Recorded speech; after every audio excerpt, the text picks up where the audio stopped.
வணக்கம். நான் தான் சின்ன வெங்காயம் பேசுகிறேன்.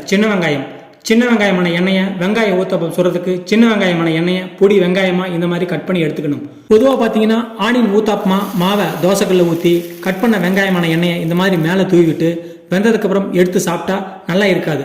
அதுக்கு என்ன பண்ணணும்னா சின்ன வெங்காயமான எண்ணெயை நல்லா கட் பண்ணிட்டு ஓரமாக வச்சுட்டு முன்கூட்டியே தேவையான பொருளை எடுத்து வச்சுக்கணும்.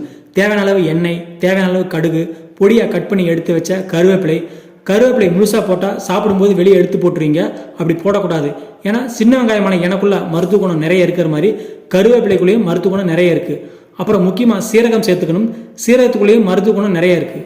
வானல்ல எண்ணெயை ஊற்றி கருவேப்பிலைன்னு எடுத்து வச்சிருக்கிற கருவேப்பிலைன்னு சின்ன வெங்காயமான எண்ணெயும் சேர்த்து கடைசியாக எடுத்து வச்சிருக்கிற சீரகத்தையும் சேர்த்து நல்லா வதக்கி எடுத்து தோசை டேஸ்ட்டு சும்மா டக்கராக இருக்கும். தொட்டுக்க உங்ககிட்ட என்ன இருக்குதோ அதை ஊற்றி சாப்பிடுங்க. மனசு நிறைவாக இருக்கும்.